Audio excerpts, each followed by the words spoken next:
Good evening, everybody. It's Cutler here on the Let's Talk the Cutler platform and broadcast.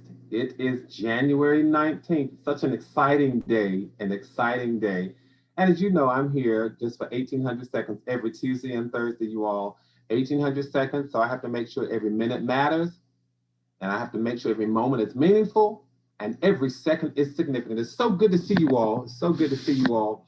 And you all, this is a thrilling time, and I'm excited this evening. I'm really, really excited. Of course, we're going to be talking. We're going to be basing our conversation from this book right here, Billboards to Better: 366 Daily Sources of Motivation and Inspiration Along the Highway of Life. I am thrilled. I'm thrilled. Do me a favor as you are coming in the room this evening, as you're coming in the chat room, why don't you go ahead and do a thumbs up on the conversation? It just simply says to YouTube that you like the content. It says to me that you're encouraged by the things that we're talking about. You all, this is a great day. In just a moment, I'm going to shout out our LTTC VIPs for the evening. I'll shout out the LTTC VIPs, and then we'll move on. As you know, our quotes are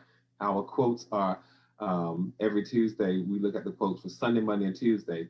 And then we'll discuss on Thursday, we will discuss our quotes for Wednesday, Thursday, and Friday. Saturday, you take that quote, whatever works for you, however it works for you, but you take that quote and you start a conversation. You let it become a part of your meditation. Whatever you do, however you choose to do it, then you just go ahead and do it.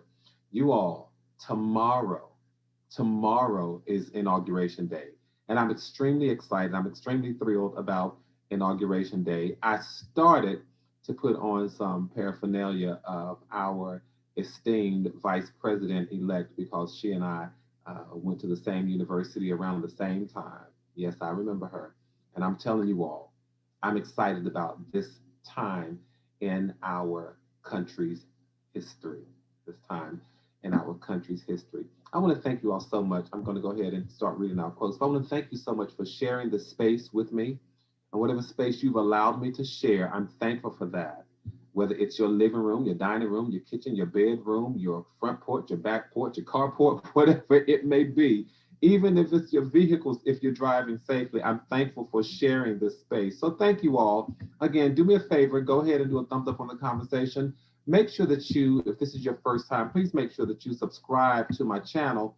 And then after you subscribe, click on the notification bell because it just lets you know whenever I'm live. It also lets you know when I've uploaded new content.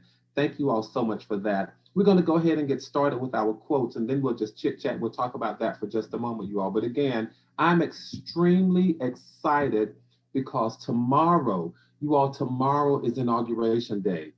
And I went to school with the vice president elect, and I'm thrilled to no end. I started to put on my Howard paraphernalia and just as an homage to her. But let me shout out our LTTC VIPs for this evening. They are Yvonne Jones, Raydella Lewis, and Audrey Dixon. It's so good to see all of you all, and a special shout out to my cousin Hattie. Thank you all for sharing this time, this space. I'm thrilled. I'll be grinning from ear to ear. But let's go. Let's go on. You all know I'm gonna come up with a whole lot of country quotes at night. But let me just go on to the quote, and I'll start with our quote for January 18th because we'll be reading the quote for 17th rather. We'll be reading the quotes for January 17th, 18th, and 19th. All right. So the quote for January 17th again out of this book, Billboards to Better: 366 daily sources of motivation and inspiration along the highway of life. If you don't have this book, run over to YouTube. We're on YouTube. Run over to Amazon.com and pick it up. Run over to www.gbcutler. Look at my website, and it will take you right to an ordering link as well, you all. All right, January 17th. It says this: I'd rather forget to sin than to sin and forget. I'd rather forget to sin than to sin and forget. You all, I want to talk about this quote from two perspectives. First, I want to talk about it from the perspective of people who seem to have no conscience whatsoever. They are some of the most dangerous people that you will ever encounter. I'm not talking about people, but I'm just sharing personality and personality types. A person who has no conscience is one who has selective memory, you all, and selective amnesia. They will cause you all kinds of grief and heartache and headaches and turmoil, but they will never remember. And when you try to remind them, they will say something like, well, I don't remember. I don't remember saying that. I don't remember doing that. But let you offend them. Let you say something that hurts them, you all. They will remember the details of everything that you have ever done to them. They will remember the details of everything you ever said to offend them. And those are people I'm going to have a label for them. Those are people whom I call defensive offenders. I call them defensive offenders. Why?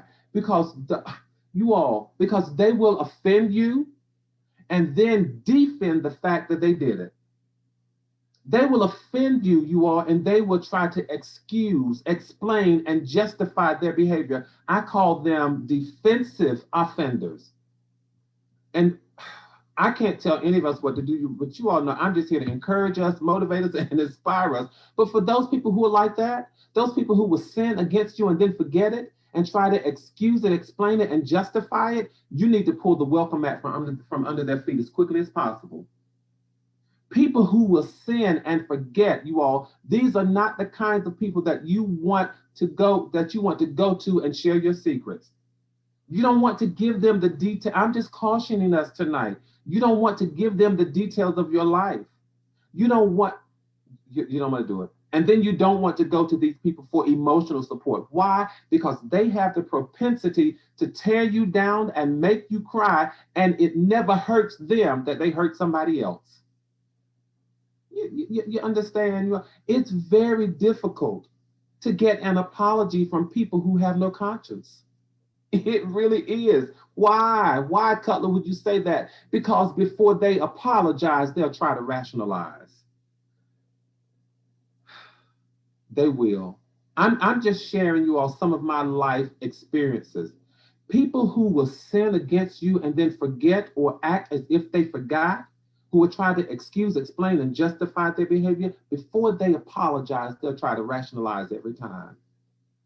And I know I often talk about safeguarding yourself and keeping certain types of people and personalities out of your life. And some people wonder, well, why would you tell people to keep certain people out of their lives?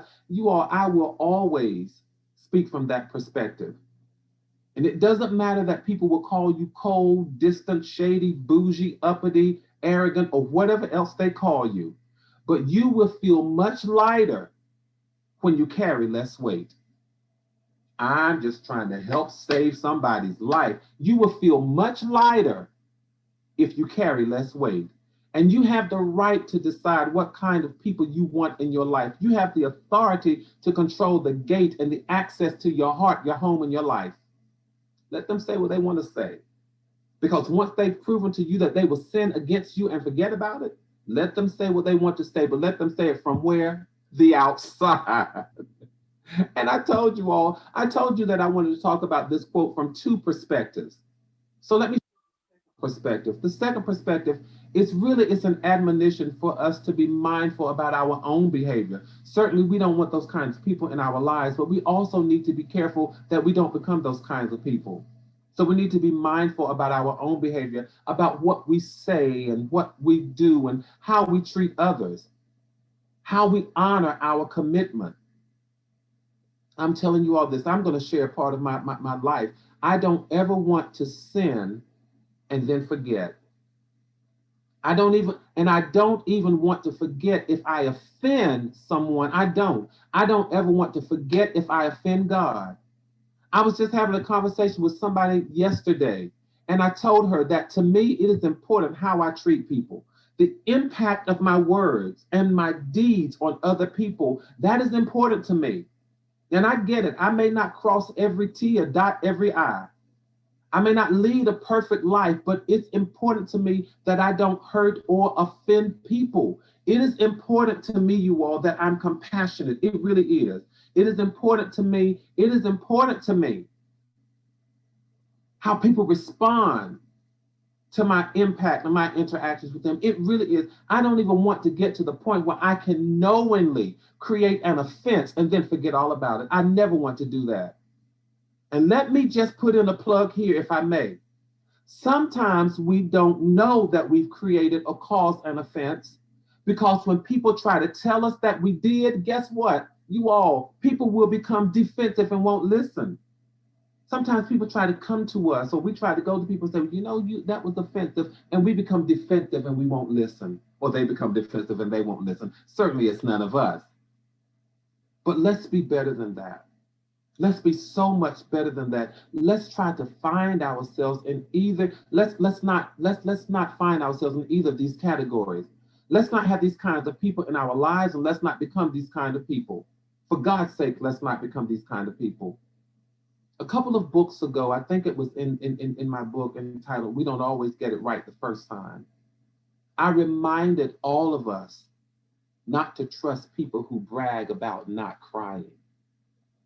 And I did that. I did that because what my discovery in life was at the time was that people who brag about not crying,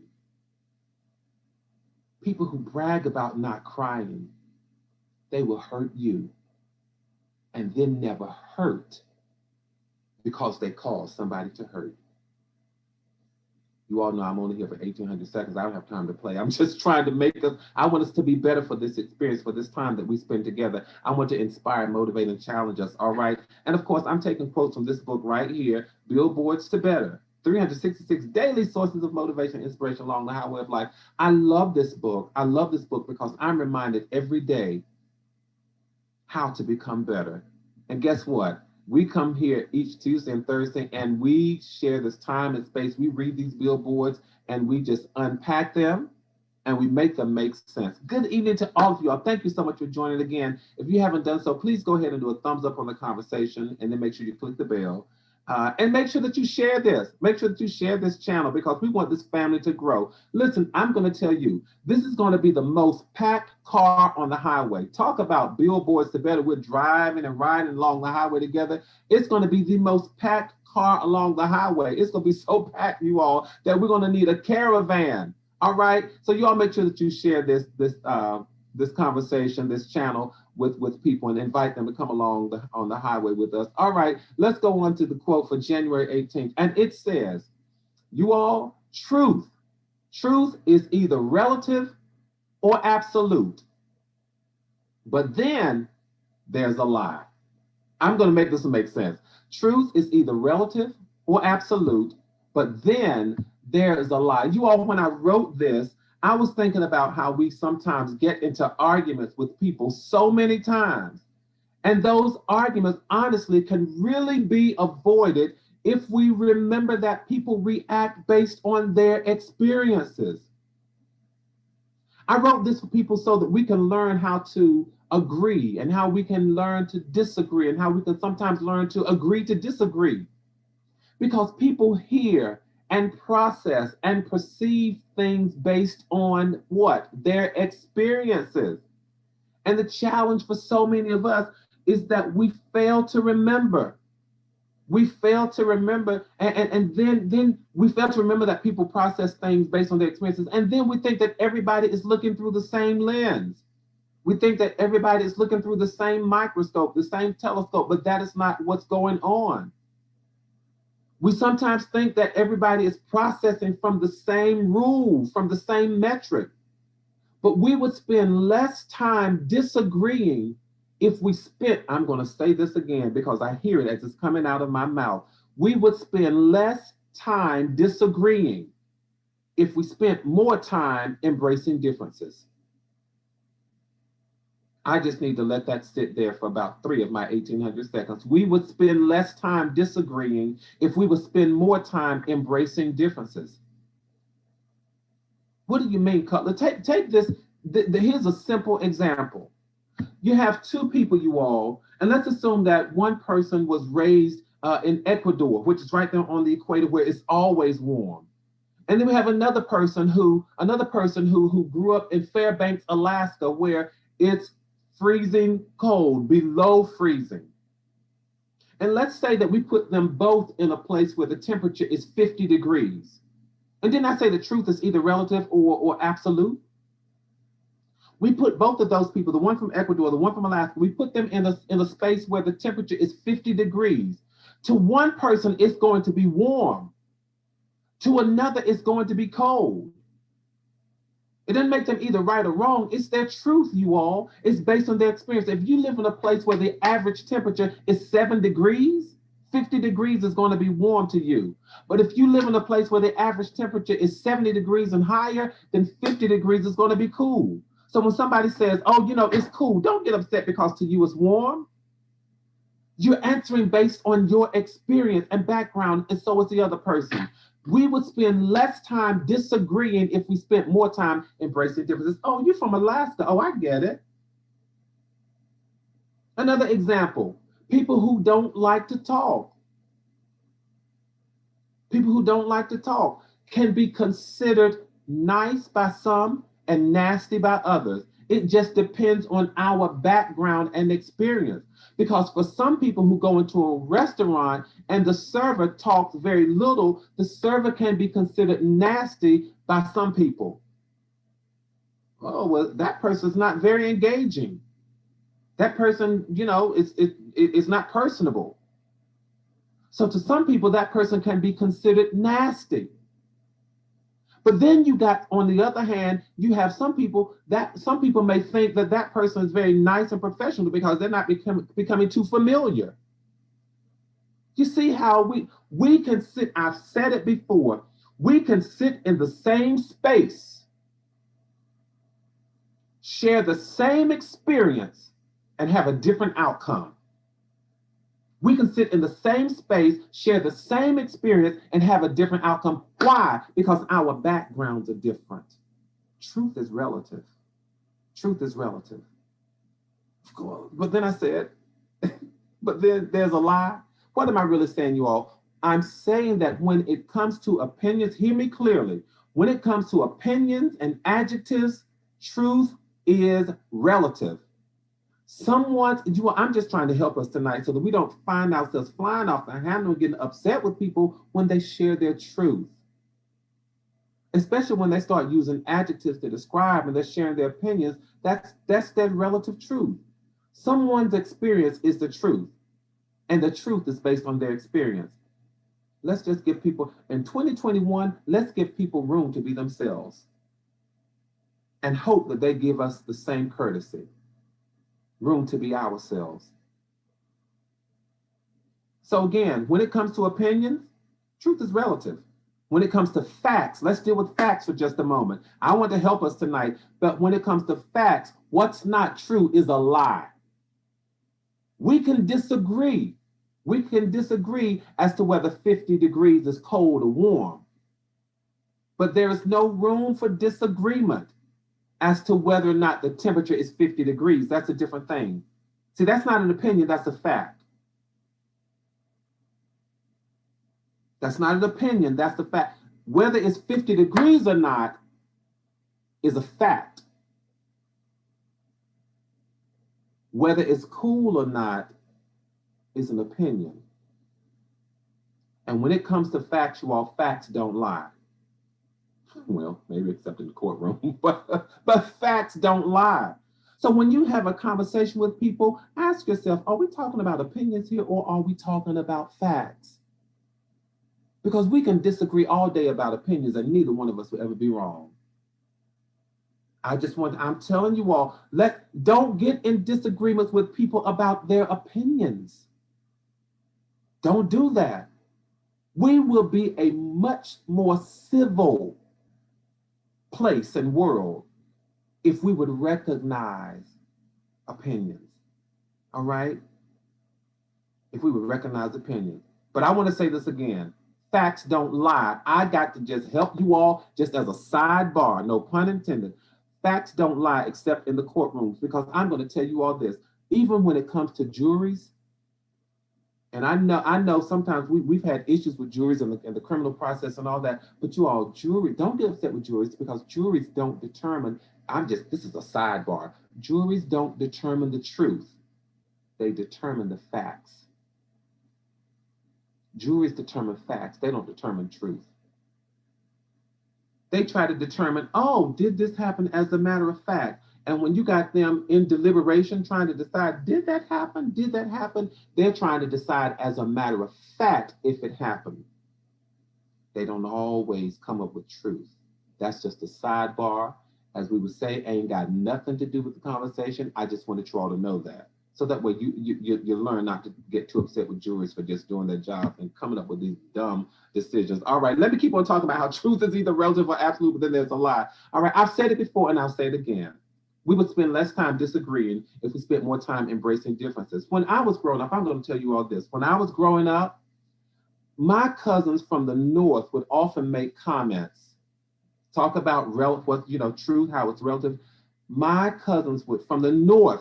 I grew up in the south, and they would often make comments, things like, "Oh, you're so country."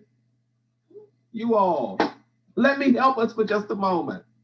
But what they did not realize was that their speech sounded just as distinct to me as mine did to them. But the difference was I was taught not to be rude and make fun of people for sounding or being different. I'm telling you all, that was the have you anybody ever heard this based on where you live? Especially I know Southerners went, "Oh, you're so country," meaning that you spoke with a Southern twang. And my cousins from the north didn't realize, but you sound just as distinct to me as I sound to you. But the difference is I don't make fun of you because I've been taught not to be rude and taught not to make fun of people for being different. And I got to tell you all this. I got to tell you this. It was not always an easy lesson for me to embrace as a young boy. But it's one of those lessons that I'm so glad it has stuck with me as an adult. Learn how to embrace people for being different and give them the space to be different and have different experiences and trust that they will extend the same courtesy and grace to you. I've got to go on. I've got to go on to lesson for January 19th, you all. The lesson for January 19th, and again, you all know we're reading from Billboards to Better, 366 daily sources of motivation, inspiration along the highway of life. Yeah, I got so excited, I started bouncing up and down, and I just dropped my book. Hang on. Here we go. I got it. I dropped the book while I was bouncing up and down. January 19th. January 19th quote says, "Don't ever let your fingers do the job that your mouth was meant to do." You all hang on for the explanation and the backstory to this one. Don't ever let your fingers do the job that your mouth was meant to do. I wrote this as an admonition, as a challenge to us all, but especially to my family members who are technology driven. It is my hope that as we continue to advance technologically, that we will never forget the value of the human factor and the human experience and the human touch and the human voice. I often think about people who prefer to text than to call. I'm curious if that's you, then tell me which you prefer to do in the chat. Do you prefer to text or to call? There's no right or wrong answer because remember again, it's just your preference and it's all relative. I just want to take a poll and see what the preference is. Do you prefer to text or to call? And I'll tell you why I'm traveling down this road of conversation because I think about people who prefer to text than to call. And I wonder why. I remember when we used to have to pay by the minute just to hear someone's voice. We had to spend money and pay by the minute just to hear their voice. And we would do it because it was important to hear their voice. We could have spent 10, 11, 12, or 13 cents on a stamp and wrote just as much as we wanted. But there were times when we would sacrifice and we would spend the money just to hear their voice. But now, you all, when calls are pretty much free, we would rather pay for a data plan so that we don't have to hear people's voices. We'd rather pay for a data plan so that we can text and we don't have to hear their voices. With the growth and the advancement of humanity, let's just make sure that we don't forget how to be human. Let's not forget, you all, how not only to look at people, but to see them. Let's not forget how to listen to, but to really hear people. Let's not forget how to engage and acknowledge people. Let's not forget how to make people matter and then make sure that they know that they matter. I'm telling y'all, let's not allow people to meander in and out of our lives without getting to know them. Let's never forget that we are called human beings because we are part of humanity. You all do me a favor. Please do me a big favor. Those of you who are in the chat, do me a big favor and say hello to Andrea Lucas. Thank you so much for joining. I think this might be the first time, I'm not sure, but you all who are in the chat, would you just please say hi? Come on, you all know how we're doing on the Let's Talk the Cutler broadcasting program. Say hi to Andrea. Make Andrea feel good about joining us tonight and joining the conversation. You know, my goal for this 1800 seconds is to make sure that we are inspired and that we're motivated to do better and to become better. And as I often say, you become better as soon as you decide that you want to be better. All right. So for these 1800 seconds in this space that you've allowed me to share, I'm thankful. And so again, this is all about saying, hey, I'd rather forget to sin than to sin and forget. I want to be conscious of how I treat people. I don't want to be able to offend people and then try to justify, rationalize, and explain it. I want to be able to apologize rather than rationalize. All right. I have to tell Auntie that you came from this channel. Again, when you do wrong to people, you all make sure that you apologize and not rationalize. And then this whole notion of truth being either relative or absolute, let's learn to allow people to have different experiences and spaces. And we would disagree less if we sought to understand more. All right, then just one more. Don't ever let your fingers do the job that your mouth was meant to do. Again, obviously, you all see that I got that from the whole text versus call.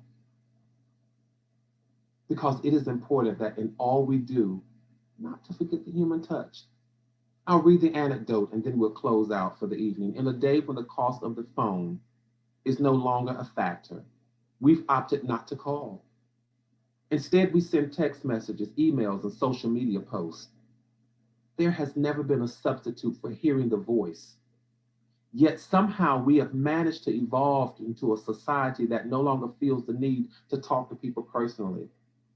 Let's not forget the human factor in this thing that we call humanity. I think it was in my second book. I wrote this poem, and if you really want to see how I grew up and have inroads into my life, I'm going to tell you this. There's a poem in this book, Thoughts Keep Flowing, and it says, things country boys do. And I wrote about 48 things that country boys do. But true to our conversation tonight, the very last thing that I wrote out of those 48 things that country boys do, knowing that the people we love know that we love them. Again, I want to offer you one more poem, as I often do. Tomorrow, it seems like for our country, the light is being turned back on. That's just my perspective. I'm sharing. Seems like the light is being turned back on. Not only am I thrilled to have the president become the president-elect become the president, but I am ecstatic that one of my schoolmates becomes the vice president. I'm ecstatic that she becomes the vice president. I'm so glad that through what has looked like dark days, we are now able to see through the dark. So I want to share this poem. It's called I Can See in the Dark. I Can See in the Dark. I wrote this so many years ago. I don't remember what year it was, but I do remember it was from my book, Thoughts Keep Flowing. And this is how we'll end this evening. Don't turn on the lights. I can see in the dark. Be flat and see sharp. I see the vapor of your breath, the shadow of your thighs, and the white of your eyes. I can see the white full moon, the glistening evening dew, still and true. I see truth and deceit, mysteries and lies, things I despise. I despise figures that won't dance, melodies that won't sing, bells that won't ring. In the dark, I see the basis of all that is ours, hers, and his. I see all that causes me to be, darkness that leads to the light, what separates day from night, night where dreams are made, where kindness is mean and visions are seen. It's a wonderful thing. Don't turn on the lights. I can see through the dark. For the past 1800 seconds, you have been here on the Let's Talk the Color broadcast. I hope that you feel encouraged, inspired, motivated. I hope that you feel just a little lifted and a little better than you did when this conversation first started. It has been my honor for you to allow me to share this time and this space with you. So you are, wherever you've allowed me to share, whether it's your living room, your dining room, your bedroom, your car, your porch, whatever space it is, I'm thankful and I'm honored. Please make sure you join me here every Tuesday, every Thursday at 8 o'clock, and we are going to drive down the highway again. We're going to get in this car and we're all going to read these billboards. We're going to become better. This is going to be the most crowded car on the highway. It's going to become so crowded until we have to create a caravan. You all just make sure that you share this news. All right, until Thursday, let's keep Thursday, when we meet back on this platform, we will have had a new president and vice president. So until then, keep your heads up, keep your hope up, keep yourself safe, and stay sane. And remember this, you all, let's make sure that we keep on building community and maintaining connectivity. This has been 1800 Seconds on the Let's Talk the Cutler broadcast. Make sure you say hi to people on the way out at the end of this chat. Here's my best to all of you. Good night.